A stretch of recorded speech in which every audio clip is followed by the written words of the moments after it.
Rivington Guitars. It used to be on Rivington Street in the Lower East Side, opened in 1998, but it moved here to East 4th Street between 2nd and 3rd.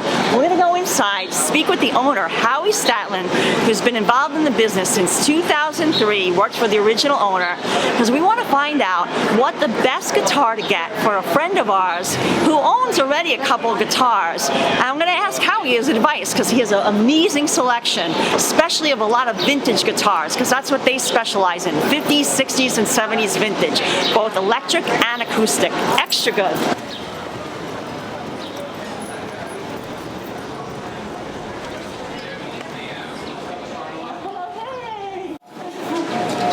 And most importantly, what's up, Hudson? Hey, Hudson. Hudson. Your number one customer. How you doing? How you guys doing? Good. Good. How are you? How about yourself? Good. I'm doing great. What I want you to help us with is we have a good friend and we'd like to get him a gift. He's a guitarist and he has a lot of guitars. A lot of guitars. Right. So we wanted to get him something like meaningful, special, and yeah, we need your expertise and kind of show us. He plays both electric and acoustic, so it can be either one. Well, good news. We have very special guitars that are unique that he will not have. For example, this 72 Fender Telecaster with custom colored black. Oh, wow. With this cool peace sign. Supposedly the original owner bought this peace sign at Woodstock. I don't know if that's true, but this is a very unique guitar. It's got a really cool neck that's somewhat slim. Oh yeah, let me see.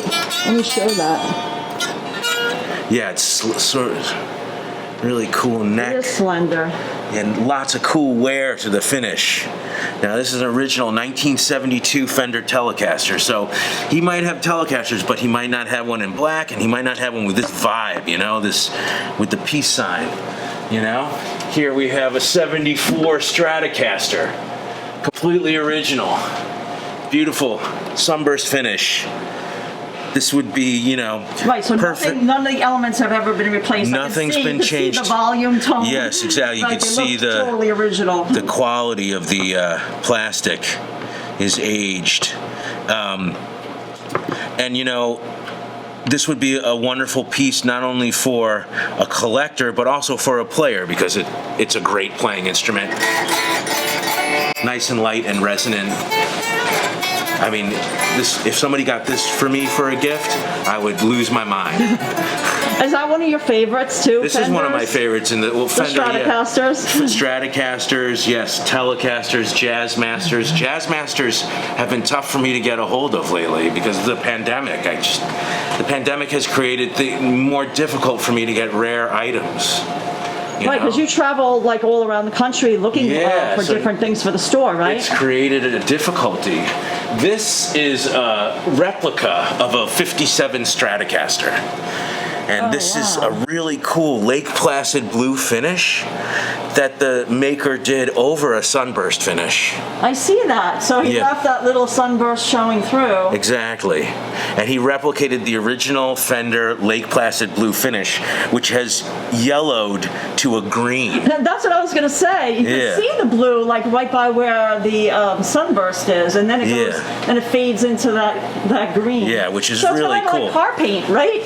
Exactly. It was the same exact type of paint. Oh, cool. And the wear is right where your arm is, and this is a replica of a 57 with a maple neck. It's a really, really fantastic guitar. This is light and resonant. He will not have one of these. Cool.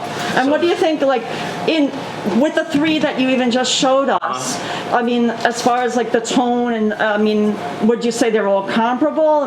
This sounds like, Jimmy Page used to, even though a lot of people refer to him using a Les Paul, he actually used a Telecaster.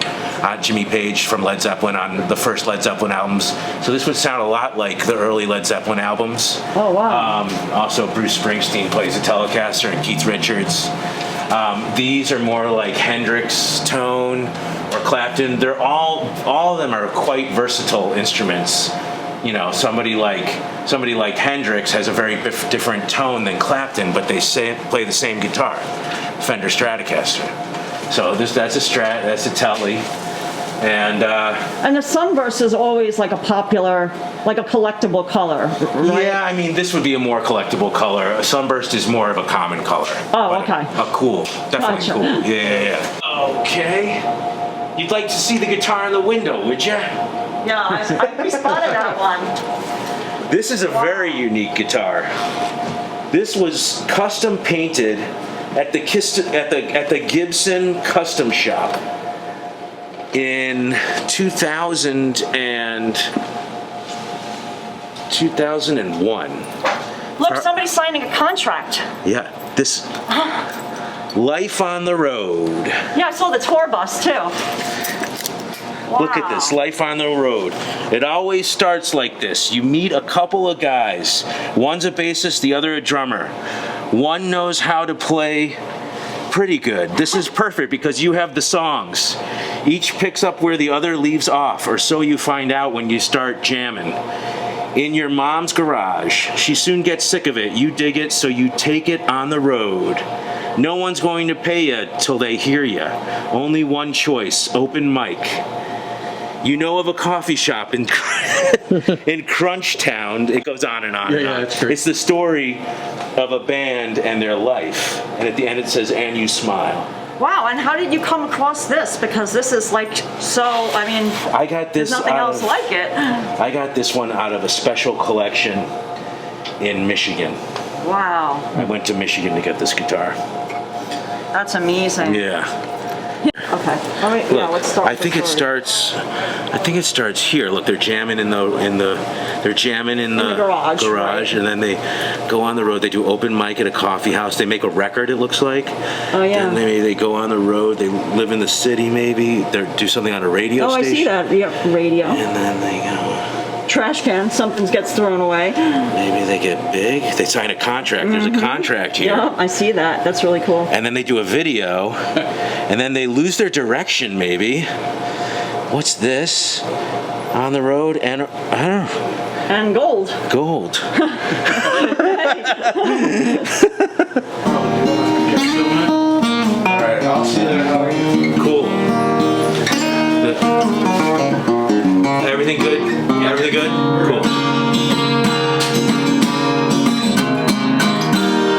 This is a rare 1936 Gibson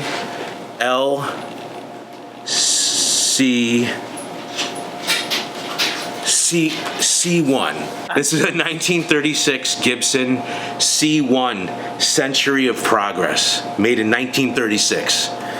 Beautiful top. Curly maple back and sides. Oh wow. Mother of pearl neck. I see that. Look at that. I know Elvis Costello used this type of guitar at one point. They're hard to find. 1936. Nuts. Wow. Hudson. What do you Were think, you around Hudson? in 1936? What were Well- you doing in 1936? Were you busking?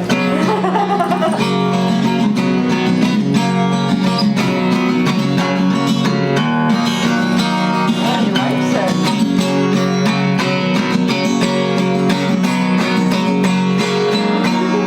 What do you think? Perfect. Good boy.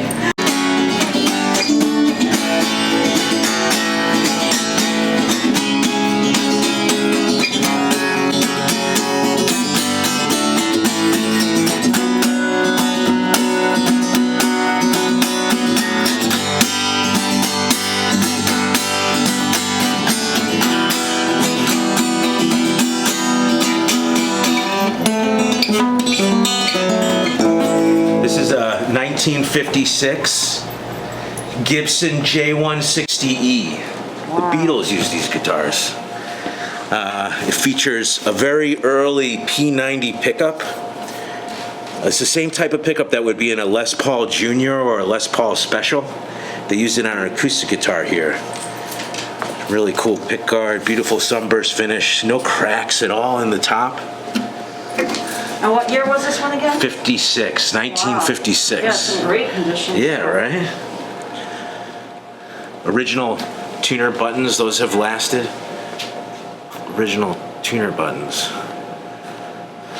What do you think the best way, if you say we were going to get one of these earlier vintage ones, 1936, 1956, I mean, as far as like constant humidity, like what would be best, You want to get a humidifier. Right. You want to put the humidifier in the guitar in its case, especially in the winter. Right, when the heat's on and it gets super dry in New York City for sure. That's the culprit. Yeah. So you want to make sure you humidify your guitar for sure, especially these old acoustics. Right. But yeah, it's good for it to be humid. Yeah.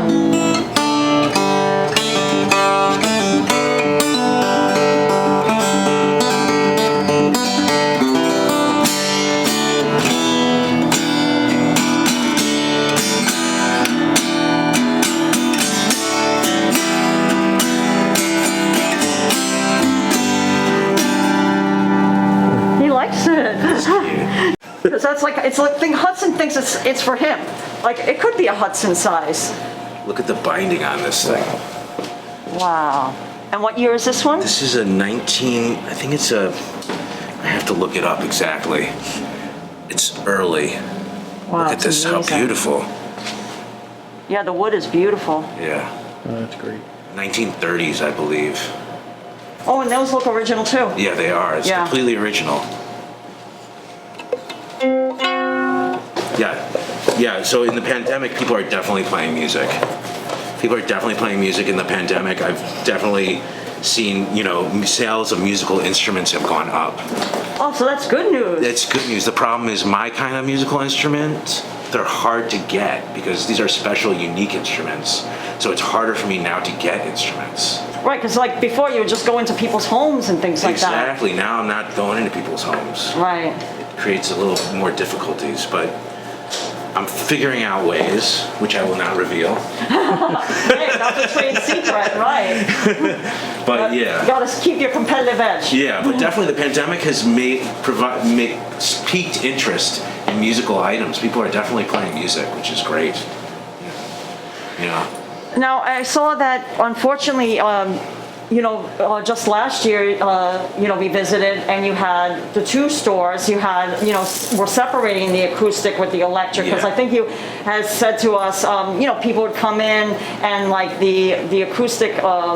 It was when somebody's playing an electric, it was being overpowered, and then they really couldn't hear when they were trying to play an acoustic. But tell us about the decision, to just put everything back in one store. Yeah, well, the pandemic happened. It was working out with the two stores. It was working well.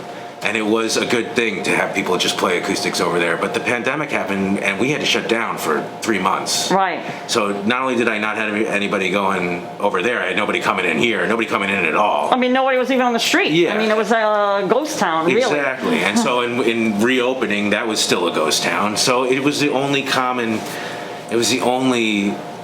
right decision to close that store and open this store. And now, because we're just doing so much shipping now, so we moved the repair shop into this store.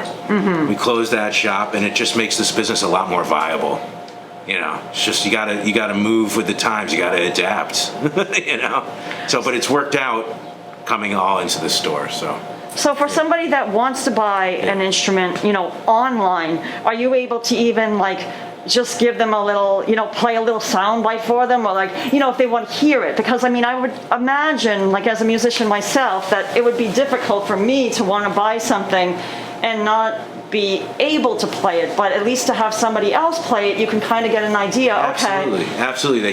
Through email, we can send sound samples, or you can call on the phone, and we can do it over the phone and just play it over the phone for you. Oh, that's Or we great. can also email you a video of us playing it if you need. Right, so you've had to adapt. That's not something that you had to do really in the past before. We were doing it before. We're doing it a whole lot more. Right. Yeah. Right.